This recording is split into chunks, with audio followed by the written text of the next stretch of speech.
Oye, y entonces, bueno, me regreso entonces a Vaselina, empieza esta época, como dices tú, esta zona. Esa época era la de Viridiana a la Triste. Un poquito antes. Un poquito antes de Viridiana, yo crecí en... Viridiana, nada más para que la gente tenga ubicado, fue hija de Silvia Pinal. Y de Gustavo Alatriste. Y de Gustavo Alatriste. ¿Tú tuviste una relación con ella o no?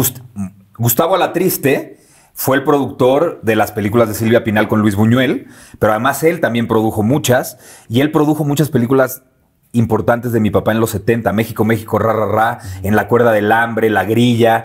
Eran muy amigos, incluso ya separado de Silvia. Silvia y mi papá también eran muy amigos. Viridiana era un encanto, era más grande que Alejandra, que Luis Enrique y que los que estuviéramos ahí.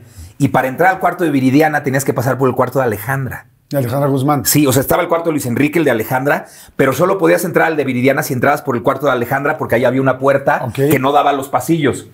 Era cariñosa, era como la hermana mayor de todos, nos cuidaba, era muy amorosa y todos estábamos perdidamente enamorados de ella. Era un encanto. ¿Pero tú sí empezaste algo con ella o no? O sea, yo traté con ella, sí, claro. O sea, no era mi íntima, pero sabía que era...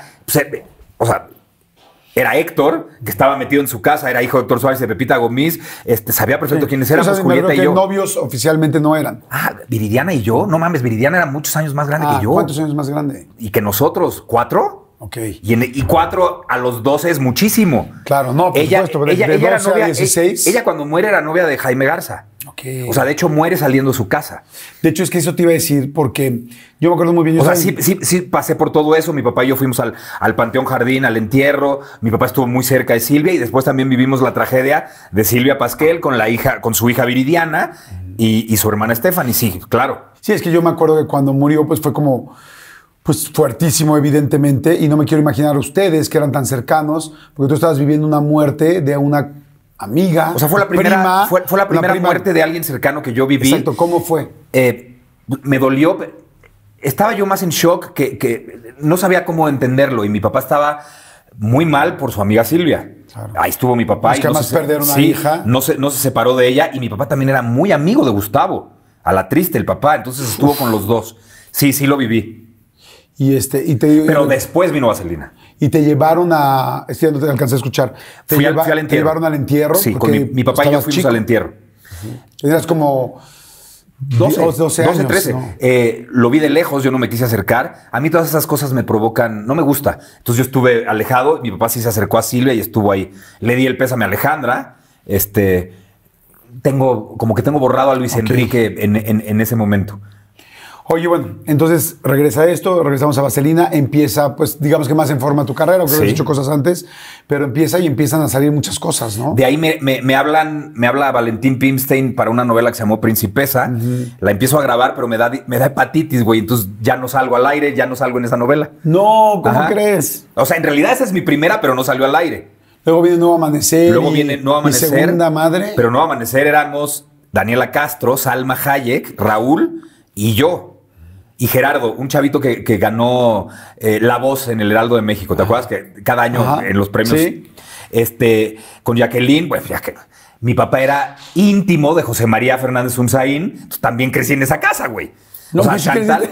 Te traes educación de muchísimas casas. De muchas casas, sí. Mi papá era muy amigo de José María. Entonces, Chantal es mi hermana, cabrón. Y la amo como mi hermana. Igual que a Benny y a Alejandro y a la gente con la que crecí. Alejandra Guzmán, Luis Enrique, que no los veo hace años, pero nos vemos con mucho cariño y sabemos de dónde venimos. Claro. Y ahora que Stephanie anda con Humberto, me hice muy amigo de Humberto grabando 100 días para enamorarnos. Obvio, le di el pésame. Y pues cuando le di el pésame, le tuve que soltar toda yo crecí en casa de tu abuela y tu abuela era una divina. Además, Silvia conmigo siempre fue una divina. Y estamos hablando pues, de una de las leyendas y de los íconos más grandes de la historia de la actuación de este país, ¿no? Claro, por supuesto. Por mucho. Entonces, pues ahí crecí. Y no nada más ahí, con más. Claro.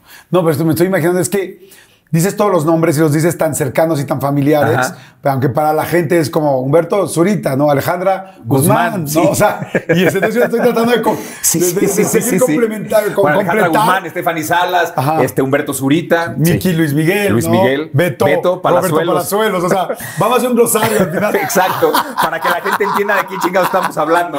Pero es que está muy interesante porque sí, realmente pues tú estabas literal en la matriz de toda esta parte de lo que se estaba dando, que además para mí son años importantísimos. Yo no me puedo imaginar el mundo del espectáculo y del arte y la actuación y de la producción, entonces, sin esa época. O sea, esa época para mí es la matrix de todo esto, ¿no? Digo, porque si hablamos del cine, de la época de oro del cine, pues es otra época. Pero todo lo que hoy tenemos, para mí, viene de aquí, ¿no? Entonces tú estabas completamente en todo este núcleo que se fue creciendo. Y que a la vez hay algo que no hemos comentado. O sea, si de repente en una comida, en Cocoyoc, por ejemplo, estaban Silvia Pinal y José Alonso y Héctor Bonilla y tacatá, en las sobremesas que duraban 6 horas, 7 horas, y tú estabas ahí, estabas tomando clases sin saber que estabas tomando clases. Wow. Entonces, de esas grandes sobremesas, pues tengo más de 100 o 150 anécdotas de que platiqué con todo. Además, toda la generación de mi papá, pues me cargaron y me vieron crecer. ¿Quién te impactaba de los amigos de tu papá o de tu mamá? Que dijeras, porque a tu papá lo admiras, tal, pero pues al final no deja de ser tu papá, que lo ves en calzones, que lo ves en la noche, que lo ves peleándose con tu mamá, en fin.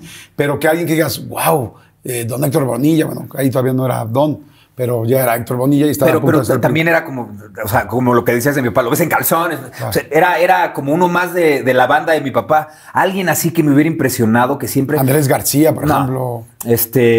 Andrés García, toda la privada, era como un Superman de carne y hueso, ¿no? Sí. En ese estilo. Y cuando se iba a correr al cerro, ahí íbamos todos atrás de él, porque era Andrés García, ¿no? O sea, que era como Superman. Sí, era Chanoc. Sí, Chanoc. Sí, ganó Chanoc. Sí.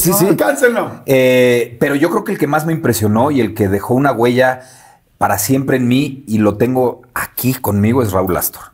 Okay. Raúl Astor compra los derechos de Laughing, le pone la cosquilla en México y necesitaba a alguien que se la protagonizara, y ahí es donde surge mi papá en la televisión. Y después, 10 años después, hacen otro programa que se llama Sábado Loco Loco, donde mi papá tiene un personaje que se volvió famosísimo, y te vas a acordar cuando grite ¡Gulliver! Claro. De ahí sale. Todos los sábados que grababan, yo a Raúl siempre le dije abuelo. Ok. Wow. Como lo veía con pelo blanco y siempre me decía, soy tu tío. no me pases una generación. Era 5 años más grande que mi papá, pero tenía el pelo blanco. Entonces, de niño yo le decía, abuelo, escucha esta anécdota que es bellísima. Tendría 4 años, 5 máximo. Y me acuerdo perfecto porque mi hermana ya había nacido. Me dice, mi mamá, ¿te habla Raúl por teléfono? Entonces contesto. Y digo, bueno. Y me dice, Héctorito, con esa voz, eso. Gillo te invita a comer mañana. ¿Gillo Topollillo? Topollillo. O sea, quiero que tú que dices, esto surgió aquí y aquí. Mira lo que tuvo que hacer este hombre para darme una alegría a mí. Wow. En el corte a comer, yo no sé escalonadamente cómo haya cortado a los popeteros y al cabrón que hace la voz. Los mandó antes, porque cuando yo llegué había corte a comer, pero ahí estaba Topollillo vivo. Y lo oía. No. La iluminación era perfecta para que no se viera el truco. Comí una pizza con Topollillo, 40 minutos. Ese tipo de detalles Raúl tuvo conmigo toda la vida. Oye, ¿tus papás se divorcian o se separan cuando estás muy chavito, como 11 años? Mis papás se divorcian cuando yo tengo 34 años. Ajá, pero cuando se separan, cuando se van a vivir... Okay. Van y vienen muchas veces cuando yo soy niño. La primera vez yo tengo 8 años. Y mi papá estaba haciendo con Raúl Astor shows de La Cosquilla y de Sábado Loco en el Estelaris. Okay. De aquí de Reforma. Ajá. En ese Plaza, ¿no? Entonces, y en ese entonces se llamaba Fiesta Palas. Okay. Mis fines de semana con mi papá, pues eran él tenía 2 suites pegadas. Entonces, imagínate un niño de 10, 11, 12, 13, en un hotel, mis fines de semana, puta. Al room service, una hamburguesa y unas malteadas y unas papas. Era increíble. Claro. Lo que más me gustaba era irme los fines de semana con mi papá. Claro, y tu papá estaba trabajando 4 pisos arriba. Allá arriba, no. Pero entonces me dejaba subir. Ok. Y entonces yo convivía, puta madre, Connie de la Mora, Otto Sirgo, Juan Peláez, que todos ellos me cargaron desde recién nacido. Verónica Castro. Pues ahí convivía. Era mi escuela.